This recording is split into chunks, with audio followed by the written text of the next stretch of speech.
ప్యాకేజీకి చట్టబద్ధత కల్పించినందుకు కేంద్ర ప్రభుత్వానికి కృతజ్ఞతలు తెలిపారు సీఎం చంద్రబాబు. ప్రధాని మోదీ నుంచి ఆర్థిక మంత్రి జైట్లీ వరకు పేరు పేరున అందరికీ కృతజ్ఞతలు తెలిపారు.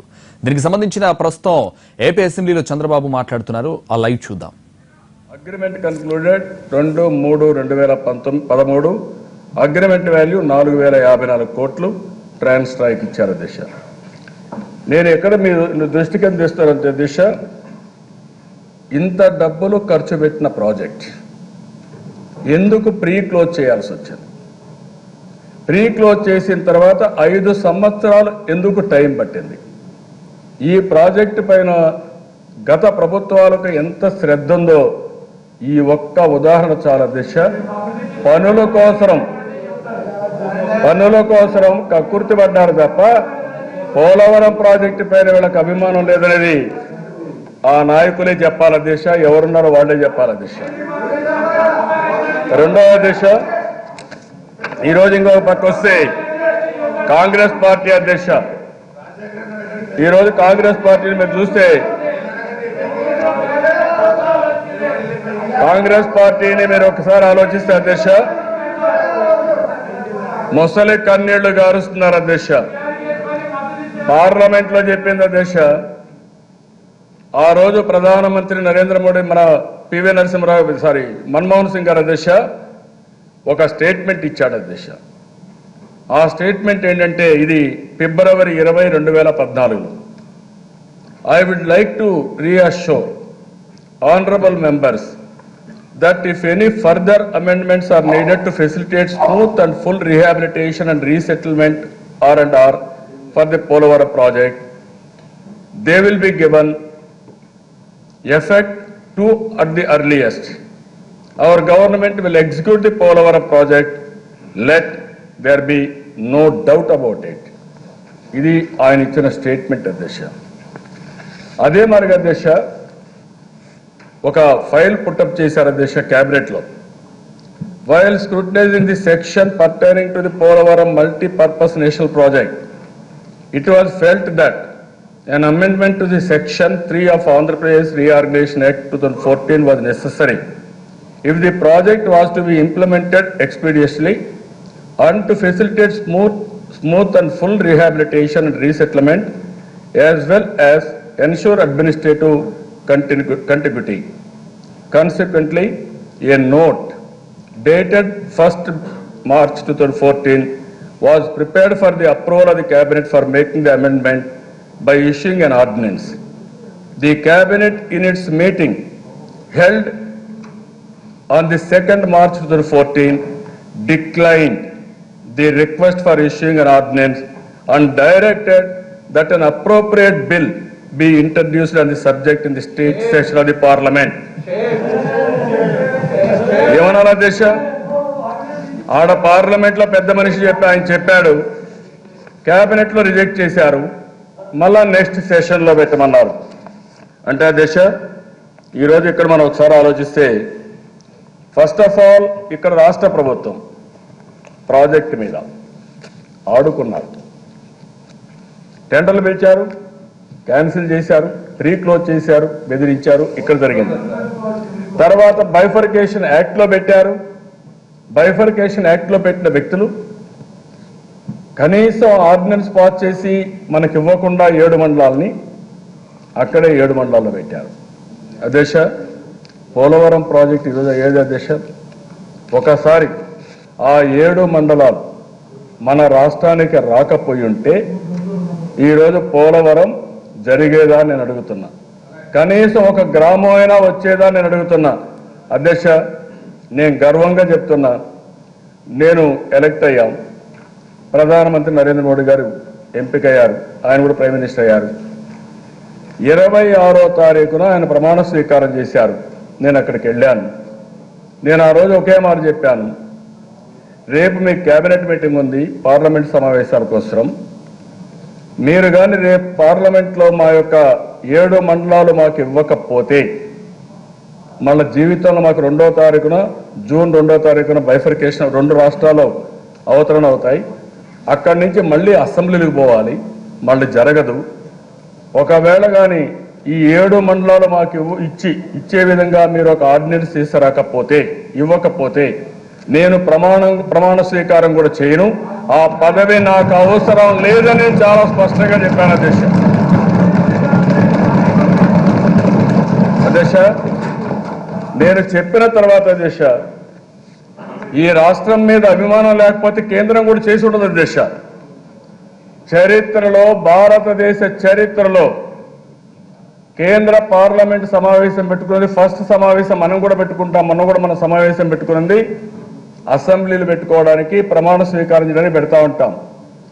అలాంటిది ఫస్ట్ సమావేశంలో పార్లమెంట్ సమావేశం పిలవక మునిపే పోలవరంలో ఉండే 7 మండలాలు ముంపుకు గురైన మండలాల్ని ఒక ఆర్డినెన్స్ ద్వారా మనకిచ్చి, ఆనాడు ముందుగానే 2 మంత్రులు ప్రత్యేక శ్రద్ధ తీసుకొని ప్రెసిడెంట్ ఆఫ్ ఇండియా దగ్గరికి వెళ్ళి ఇది సున్నితమైన సమస్య, ఒకసారి పార్లమెంట్ పెట్టిన తర్వాత ఇంకా టైం అవుతుంది, 2వ తారీఖున నోటిఫికేషన్ వస్తుంది, నోటిఫికేషన్ వచ్చిన తర్వాత ఏమీ చేయలేం, మళ్ళీ ఈ బిల్లు కావాలంటే మనకు అధికారం ఉండదు, మళ్ళీ రాష్ట్ర శాసనసభలు పాస్ చేయాలి, అప్పుడే అవుతుంది, కాబట్టి మేము ఆర్డినెన్స్ పంపిస్తాం, మీరు ఒప్పుకోమని చెప్పి వాళ్ళు చెప్పిన తర్వాత వెంకయ్య నాయుడు, రాజ్నాథ్ సింగ్ ఇద్దరు రాష్ట్రపతి దగ్గరికి వెళ్ళి ఆయనకు చెప్పి ఈ ఆర్డినెన్స్ పంపించి 27వ తారీఖున కేబినెట్ లో పంపించి 29న కన్సెంట్ తెప్పించిన తర్వాతనే పార్లమెంట్ సమావేశాలు పెట్టారు. మీకు ఇప్పుడు వ్యత్యాసం తెలియలేదు అధ్యక్ష, రాష్ట్ర ప్రజానికానికి తెలియాల్సిన అవసరం లేదు అధ్యక్ష. ఎవరికి ఏ ఉద్దేశం ఉంది, పోలవరం ప్రాజెక్టు నేషనల్ ప్రాజెక్టుగా చట్టంలో పెడతారు, చట్టంలో పెట్టిన పెద్ద మనుషులు 7 మండలాలు మనకి ఇవ్వరు, అదే మీకు కేబినెట్కి వస్తే కాదు పార్లమెంట్ సమావేశంలో పెట్టి చట్టాన్ని తెమ్మంటారు. పార్లమెంట్ సమావేశంలో పెడితే ఇది అవుతుందా? ఇది మోసం కాదా? ఎవరిని మోసం చేయాలనుకున్నారు? ఆంధ్రప్రదేశ్ రాష్ట్రం మీద కక్ష కట్టిన కాంగ్రెస్ పార్టీ అప్పటికి కూడా వాళ్ళ కక్ష చల్లారకుండా మనల్ని దెబ్బతీయాలి, మోసం చేయాలని చేసిన కుట్రలో భాగమే అధ్యక్ష ఇది జరిగింది. అందుకే ఆ బాధేదో ఈరోజు వాళ్ళు అనుభవిస్తున్నారు. దేశ ప్రజానీకం నమ్మే పరిస్థితి ఆ పార్టీని పూర్తిగా దెబ్బతినే పరిస్థితికి వచ్చారు. అదే మరిగా అధ్యక్ష, ఈరోజు మీరు చూస్తే కేంద్ర ప్రభుత్వం అంతటితో ఆగలేదు. నేను చాలాసార్లు వెళ్ళాను. వెళ్ళినప్పుడు నేను చెప్తే కేంద్ర ప్రభుత్వం యొక్క ఆర్థిక మంత్రిత్వ శాఖ 30/9/2016లో ఒక ఉత్తర్వులు ఇస్తూ 1/4/2014 నాటి నుండి ఉన్న ఇరిగేషన్ కాంపోనెంట్ 100% నిధులు కేంద్ర ప్రభుత్వం సమకూర్చే విధంగా నిర్ణయం చేశారు అధ్యక్ష. నీతి ఆయోగ్కి వెళ్ళింది అధ్యక్ష. నీతి ఆయోగ్ చూసిన తర్వాత అధ్యక్ష ఓసారి వీళ్ళందరూ కూడా మాట్లాడారు అధ్యక్ష. రాష్ట్ర ప్రభుత్వానికి ఏదో ఇంట్రెస్ట్ ఉంది, మీరు తీసుకుంటున్నారు. రాష్ట్ర ప్రభుత్వానికి ఇంట్రెస్ట్ ఏమో సార్, కేంద్ర ప్రభుత్వం కడితే ఆనందంగా ఇస్తారు, 4 సార్లు చెప్పాను. కానీ నీతి ఆయోగ్ ఒక మాట చెప్పారు అధ్యక్ష పాణి అగ్రవాల్. ఆయన చెప్పింది ఈ ప్రాజెక్టు రాష్ట్ర ఆంధ్రప్రదేశ్ ప్రయోజనాలు కాపాడుతుంది, అక్కడ రైతాంగానికి ఉపయోగపడుతుంది. ఈ ప్రాజెక్టు పూర్తి చేయాలంటే సమర్థవంతంగా పనిచేసే శక్తి ఒక ఆంధ్రప్రదేశ్ ప్రభుత్వానికి ఉంది, ఎగ్జిక్యూషన్ వాళ్ళకి ఇద్దామని చెప్పి నిర్ణయం చేశారు అధ్యక్ష. మీరు చూస్తే అధ్యక్ష ఒకే CE central assistant related to national projects 16 ప్రాజెక్ట్స్కి ఒకే సిఈ ఉంటాడు అధ్యక్ష. మొత్తం చూస్తే అధ్యక్ష అస్సాంలో కుస్లీ డ్యామ్ ప్రాజెక్ట్ ఉంది అధ్యక్ష, ఇంతవరకు ఒక పైసా ఇవ్వాల. ఇది 70-30 అన్నారు, 60-40 అన్నారు, ఇంతవరకు అక్కడ డబ్బులే రాలేదు. ఆంధ్రప్రదేశ్లో పోలవరంలో అధ్యక్ష ఏఐబిపి అవన్నీ మొత్తం కలిసి 950 crores వచ్చింది అధ్యక్ష. అరుణాచల్ ప్రదేశ్లో నోయా డిహింగ్ డ్యామ్ ఒక పైసా ఖర్చు పెట్టలేదు. అప్పర్ సియాంగ్ ప్రాజెక్ట్ ఒక పైసా ఖర్చు పెట్టలేదు. హిమాచల్ ప్రదేశ్ రేణుకా డ్యామ్ ప్రాజెక్టుకి 446 కోట్లు ఖర్చు ఇచ్చారు. జిస్పా హెచ్ఈ ప్రాజెక్టుకి ఒక పైసా ఖర్చు పెట్టలేదు. హిమాచల్ ప్రదేశ్ ఉత్తరాఖండ్లో కిషు మల్టీపర్పస్ ప్రాజెక్ట్ ఉంది, ఒక పైసా రాలేదు. జమ్మూ అండ్ కాశ్మీర్లో ఉజ్ మల్టీపర్పస్ ప్రాజెక్ట్ ఉంది, ఇంతవరకు ఖర్చు పెట్టలేదు. బుసార్ హెచ్ఈ ప్రాజెక్ట్ ఉంది, ఖర్చు పెట్టలేదు. మహారాష్ట్రలో గోషిక్ హడ్ ఇరిగేషన్ ప్రాజెక్ట్ ఉంది, 2,927 కోట్లు ఖర్చు పెట్టారు. మధ్యప్రదేశ్, ఉత్తరప్రదేశ్లో కెన్ బెట్వాల్ లింక్ ప్రాజెక్ట్ ఉంది, ఫేజ్ 1, ఏమీ ఖర్చు పెట్టలేదు. పంజాబ్లో షాపూర్ కండి డ్యామ్ ఉంది, 26 కోట్లు ఖర్చు పెట్టారు. పంజాబ్లో సెకండ్ రావి వ్యాస్ లింక్ ప్రాజెక్ట్ ఉంది, ఖర్చు పెట్టలేదు. ఉత్తరప్రదేశ్లో సర్యూ నహర్ పరియోజన ఒక ప్రాజెక్ట్ ఉంది, 1159 కోట్లు ఖర్చు పెట్టారు. ఉత్తరాఖండ్లో లక్కర్ మల్టీపర్పస్ ప్రాజెక్ట్ ఉంది, 1 పైసా ఖర్చు పెట్టలేదు. వెస్ట్ బెంగాల్లో టీస్టా బ్యారేజ్ ప్రాజెక్ట్ ఉంది, 175 కోట్లు ఖర్చు పెట్టారు. అంటే దిశ ఈరోజు మీరు గుర్తుపెట్టుకోవాల్సింది, ఈ ప్రాజెక్టు కూడా కేంద్ర ప్రభుత్వమే చేస్తాదని వదిలిపెట్టుంటే ఈరోజు ఈ రాష్ట్రంలో జరిగేటి ఆ ప్రాజెక్టులు 16 ప్రాజెక్టులు ఏ స్థాయిలో ఉన్నాయో మన ప్రాజెక్టు కూడా అదే స్థాయిలోకి వచ్చేది దిశ. అదే మరిగా దిశ వారు అది ఇచ్చిన తర్వాత ఈరోజు మీరు చూస్తే ఇప్పటి వరకు నబార్డు ద్వారా 1951.54 కోట్ల రూపాయలు మనకు డబ్బులు వచ్చింది దిశ. ఇప్పటి వరకు ఈ ప్రాజెక్టు మీద ఖర్చు పెట్టింది 8,999.99 కోట్ల రూపాయలు ఖర్చు పెట్టాం అధ్యక్ష. పోలవరం ప్రాజెక్టు జాతీయ ప్రాజెక్టుగా ప్రకటించిన తర్వాత ఖర్చు అయిన డబ్బులు చూస్తే 3,450 కోట్లు. దీనికి గాను గవర్నమెంట్ ఆఫ్ ఇండియా ఇచ్చింది 2,916 కోట్లు ఇచ్చింది. ఇంకా 533 కోట్లు తొందరలో వస్తుంది. ఈ ప్రాజెక్టుకి 2010-11 రేట్ల ప్రకారం 16,010 కోట్లు అవుతుంది. గవర్నమెంట్ ఆఫ్ ఇండియా ఇచ్చింది 1/4/2014 1/4/2014 రేట్ ప్రకారం ఈ ప్రాజెక్ట్ని అంచనాలన్నీ చేయమన్నారు. అదే మరి కేంద్ర ప్రభుత్వం ప్రకటించింది 100% మేమే డబ్బులు ఇస్తామని ఒప్పుకున్నారు. ఇంకొక పక్కన 2013 భూసేకరణ చట్టం వచ్చింది 10 నుంచి.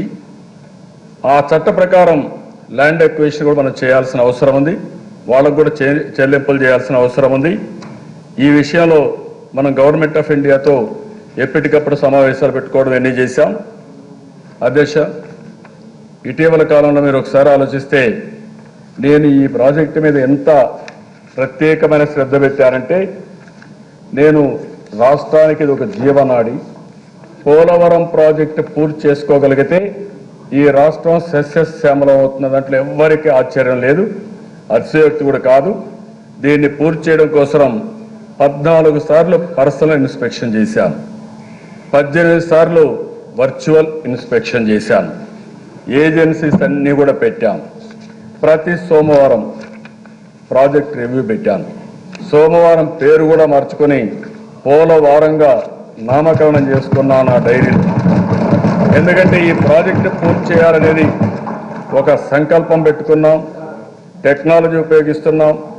అక్కడ మీరు చూస్తే అధ్యక్ష, సాంకేతిక పరిజ్ఞానం ఉపయోగించి, డ్రోన్స్ ఉపయోగించి, సీసీటీవీ కెమెరాలు ఉపయోగించి మొత్తం కూడా ఇది చేస్తున్నాం.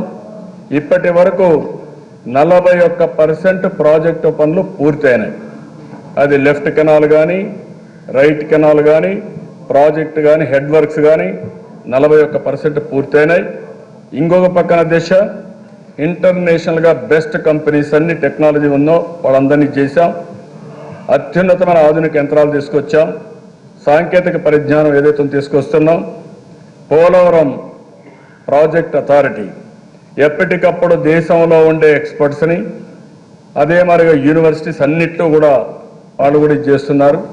ఒక్క విషయం ఈ హౌస్ గుర్తుపెట్టుకోవాలి అధ్యక్ష, ఇది దేశంలోనే పెద్ద ప్రాజెక్టులు కట్టడంలో పోలవరమే లాస్ట్ ప్రాజెక్ట్ అవుతున్న దాంట్లో ఆశ్చర్యం లేదు అధ్యక్ష. This is the last project in the country which is the biggest project. అలాంటి ప్రాజెక్టు కట్టే అదృష్టం నాకు రావడం, కేంద్ర ప్రభుత్వం సహకరించడం నా పూర్వ జన్మ సుకృతంగా నేను భావిస్తున్నానని చెప్పి కూడా నేను మీకు తెలియజేస్తాను అధ్యక్ష.